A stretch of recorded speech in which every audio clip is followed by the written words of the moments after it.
Hello YouTube, Dave here again. Welcome to another installment of 4E Fridays. It's been a little while since the last time we've done an episode in this series, and I put up a poll to see what types of videos people were mostly interested in.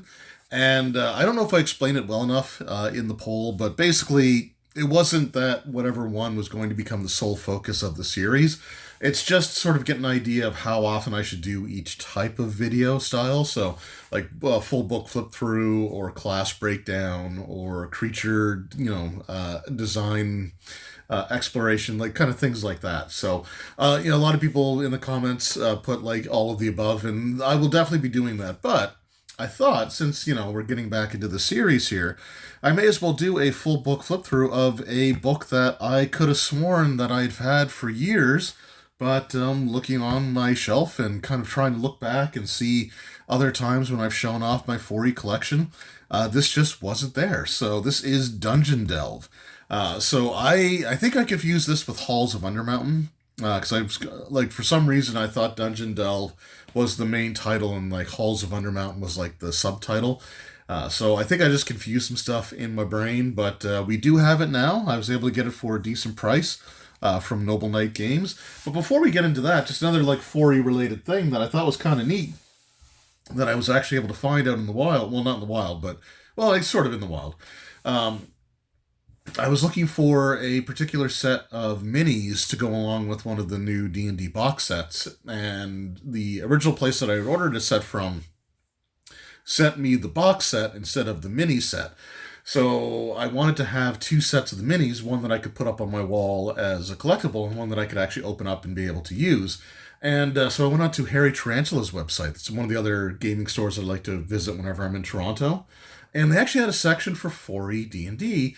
And one of the things that surprised me there was that they had a sealed, brand new copy of the 4th edition character sheets. So I thought that's really, really cool. This is going to stay sealed in my collection at this point in time, although I think they had another copy. So if it's still there, maybe after the holidays, if it's still there, I might pick it up and do an opening video for this series. So we'll kind of see. We'll play that one by ear. But I just thought it was really cool that they had this, and I actually wasn't expecting it to be sealed. I was expecting it to be like opened and like used or whatever.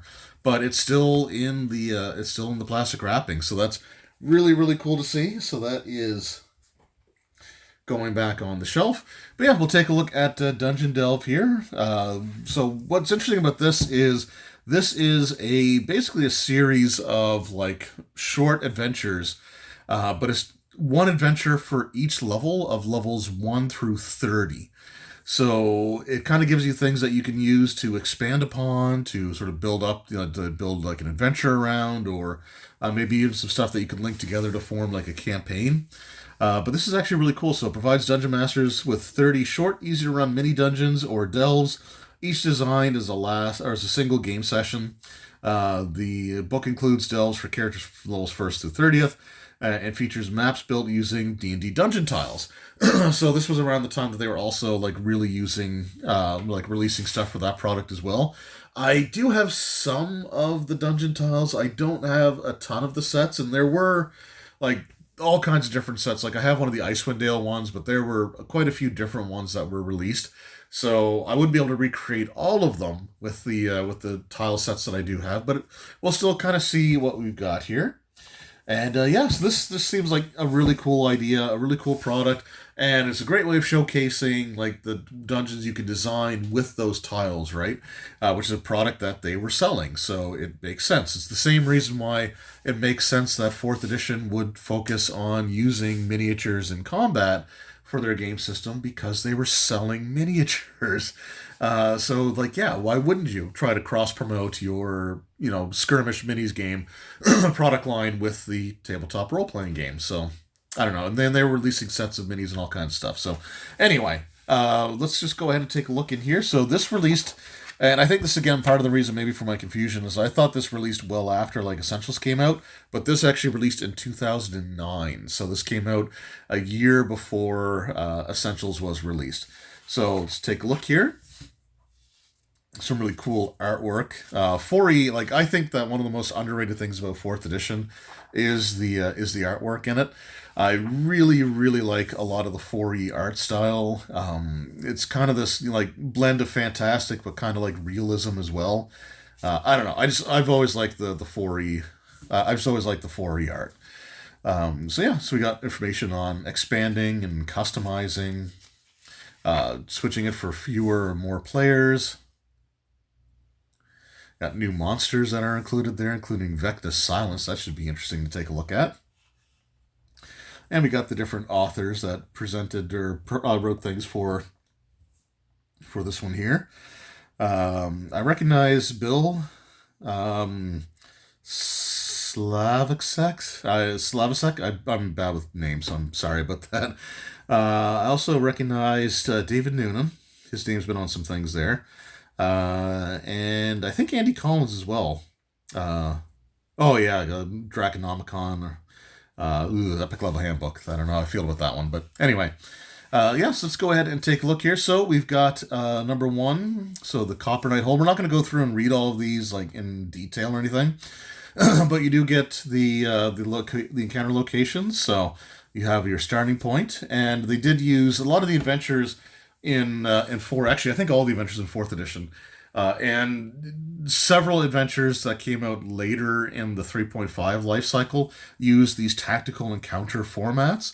So what's actually kind of neat about these, and I kind of miss these now because it gives you all kinds of information about like the area that you're exploring, the the like the just the environmental details that you may need to know that you don't always think about when you're doing like sort of these scenarios. So we got that area there. And this is encounter 1-2. So this is the ending of that scenario. So again, pretty basic tile stuff. Although I don't think I have this tile at all. So that's one that you'd have to sort of like remake, I guess. But yeah, again, really really cool to see. Again, kind of what they were doing, the way they were trying to pull these lines together. Okay, so this is still all encounter. Oh, this is still all number one. Okay. Oh, okay, yes, there's a broken tower. So actually, it's a few more pages than I was expecting. I was expecting each of these to be like 1 or 2 page write-ups, but we got a little bit more going on here. And then what is D? D. Oh, White Dragon Wormling. Okay, that I like. Yeah. So again, this is a really interesting concept. So one of my favorite 5e books, or some of my favorite 5e books that have come out, have been things like Ghosts of Saltmarsh or Quest for the Infinite Staircase, or even things like Candlekeep, and what was the other one there? The Keys to the Golden Vault. What was it? Keys from the Golden Vault. So, like, I really love the idea of just having these compilation or like books that just contain short little one-shot adventures. Because there's going to be times, even if you're running like your own homebrewed campaign and you've got all kinds of things figured out, every once in a while you just kind of like either hit a creative wall in an area, or you just kind of reach a point where like you just need a little bit of a break from designing everything yourself. And it's great to be able to pull something like this off the shelf and just pretty basic stuff, but you get a one-shot adventure, or you could build it out a little bit to have a couple of sessions take place, or build even like a little mini adventure around it that could last for 2 or 3, depending on how long your gameplay sessions are. And like these books are super handy. So again, you get all kinds of different like encounters. You got one with a Grell. I just always love to see things like Grell represented. So yeah, and again, like this is probably one of the least visually impressive books. Once you get into the actual scenarios, because it is using the dungeon tiles. But at the same time, again, I do like it because it shows you some of the things that you can do with these tiles, and that alone can spark imagination, right? So it's really really cool to see the different things that we have here. Lots of stuff with the orcs, actually. I'm really happy to see that. Like even getting into your at the end of like the heroic tier, really cool to see that we've got plenty of orcs and other things being used well. Shatterkai, Oni, A Nightshade. Oof. Okay, I think I have enough sewer tiles that I'd be able to make that one there. Deceitful Descent. So again, you get like the build, the setup for it. You've got all the encounter information where everybody starts. You get the stat blocks. You get again, elemental details about what like the lighting is like, features of the area, illumination, how high the ceiling is, what the statues.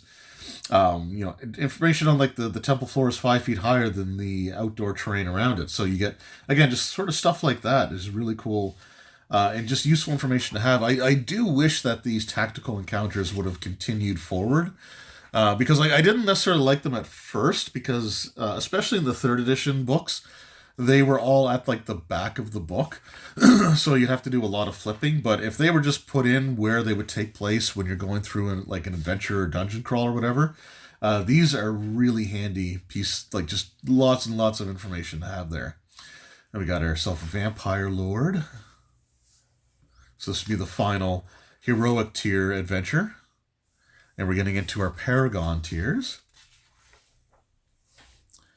Chasman, Mesodemons. I wonder if we'll have a Beholder. That'd be awesome. Abyssal Spitter. That doesn't sound great. Yuan-Ti Abominations. Again, I actually do really like these. Really do like these maps, and there's some cool stuff that they're able to do with them. The biggest thing with the dungeon tiles is just getting them to sit flat on your table and not slide around all over the place.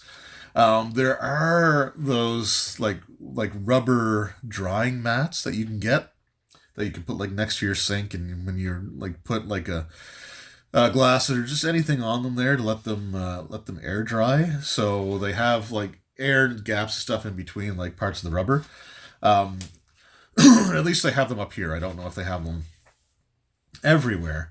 But those could be useful because like the pieces wouldn't slide around on those. And I also have heard people, like, they say that they've got a gaming table where they can put the tiles down and then they can put a piece of, like, plexiglass or just regular glass on top and it presses everything down. So if you have that available to you as well, then that's also a really good option for being able to use these tiles and not have to worry about them moving around. So we got some drow stuff. Mind Flare, Mastermind. Chamber of the Buried Sun. Actually, I want to... Hall of Echoing Screams. Okay. So this is sort of a Mind Flare. Umber Hulk. I do loves me some Umber Hulks. Grimlocks, Drow. Okay, so the reason, like, the Chamber of the Buried Sun... one of the things I always thought was kind of cool about, like, the Mind Flayers in D&D... is that they are creatures that have sort of like they're working backwards through time with the goal of like destroying the sun type of thing. And it was one of the reasons why I guess the aboleths are afraid of them, because the aboleths are like they're able to see the future, but the Mind Flayers are working towards the past. So, like, they just can't, I guess, read or get a read of, like, what the Mind Flayer's intentions are, and it's something that just is unsettling to them. So it's kind of cool to see, the Chamber of the Buried Sun in a Mind Flayer adventure here. We got some Furbogs, or Fomorians, sorry, never mind, not Furbogs. Starting to wonder if we're not going to see a Beholder. Greater Helmtor, that's cool. Bone Naga. I mean, truthfully, if they don't have a Beholder one, that's also actually kind of fine. Simply because, like, these are ideas that are not kind of just like your standard run-of-the-mill things. So, I don't know, I kind of like the idea. Fire-based encounters. Oh, no, there we go. Never mind. We got one right there. Beholder Eye Tyrant. Right there. That's cool. I mean, I know what I said, that I'd be okay if they didn't have one, but I do love Beholders, so it's cool to have. It is cool to have that in there. And when it comes to Beholders, I'm completely biased, and I will not pretend that I'm not. So I am unashamedly biased when it comes towards them because they are my favorite monsters. And I think they should be in everything. Death Knights are another one of my favorite creatures, actually, as well. So it's cool to see them in here.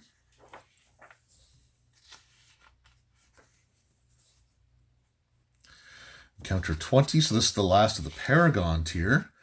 So what will they be going up against in this one? Hezros looks like demons.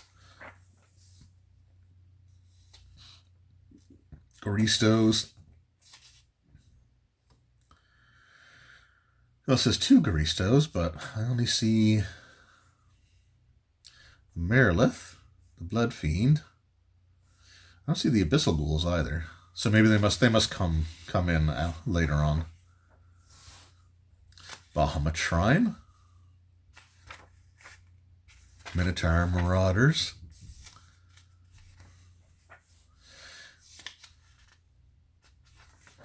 I mean, I know that they had the Wormling White Dragon, but I haven't actually really noticed a lot of other dragons being incorporated. We got a Pit Fiend.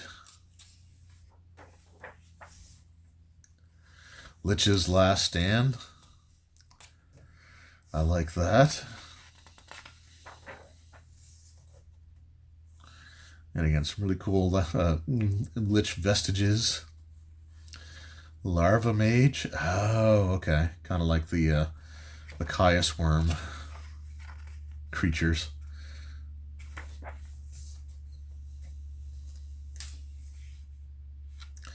And there's our Lich there. Oh, 2 Elder Red Dragons. So there we go. So they're fighting alongside the Lich. So that could be a terrifying. That could be a terrifying encounter. Coolish designs.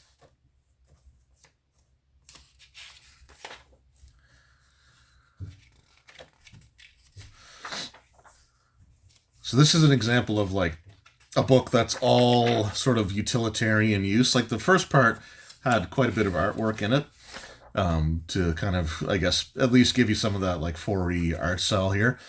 But I mean, the rest of the book it's just all about these adventures and encounters that you can do.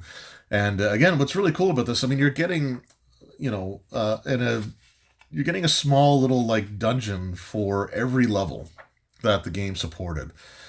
So that's just, again, really, really cool to go through. So you could be running your own campaigns, like your own, homebrewed stuff, but you could still technically incorporate every single one of these into your game if you really wanted to.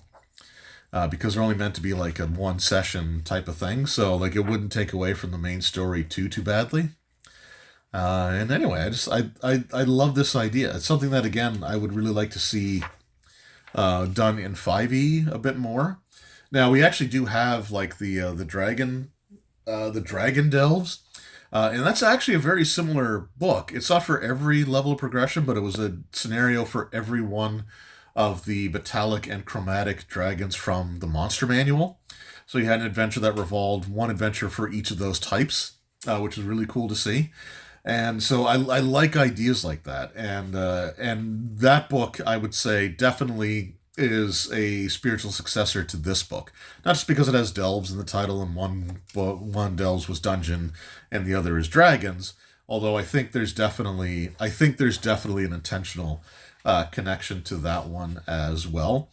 But again, I just like something that you can, when you need it, pull it off the shelf and just pluck out something to run for a session or two while you're recharging the creative batteries, or just in between even parts of sometimes like pre-written campaigns.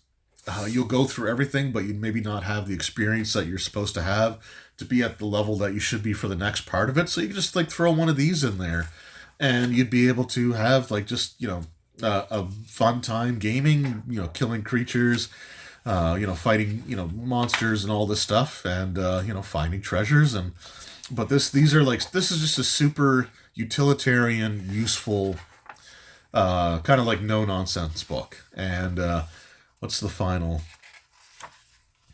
aspects of divinity? So an ancient red dragon is the finale for that one there. So yeah, I just again like it's not going to be the most visually appealing of the fourth edition books, but we do get some good art kind of in the beginning here, which is nice to see. Like I really like that artwork, and you got some other things here and there, and you do get some ideas of kind of what's going on. But then when it's time to present the scenarios, they're presenting the scenarios, tying it into their dungeon tiles product line again.